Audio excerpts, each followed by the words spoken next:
Hypocrisy देखो मेरे माँ बाप की। जब मैं स्कूल कॉलेज में थी मुझे किसी हॉट लड़के से बात नहीं करने देते। हॉट छोड़ो सा, लल्लू लड़कों से बात, रैंडम लल्लू सर बोल रहे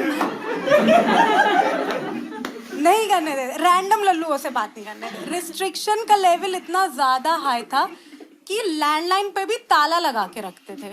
लैंडलाइन पता है सबको यहाँ?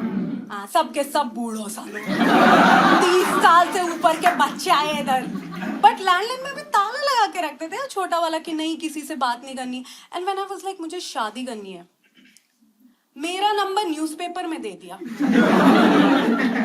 10:30 बजे रात में मुझे मैसेजेस आते थे, 5-10 हाइट, आंशिक मंगल, 15 लाख का पैकेज। एक तो लड़के रात में 10:30 बजे न्यूज़पेपर के साथ क्या कर रहे हैं? तुमको 10:30 बजे दुल्हन चाहिए?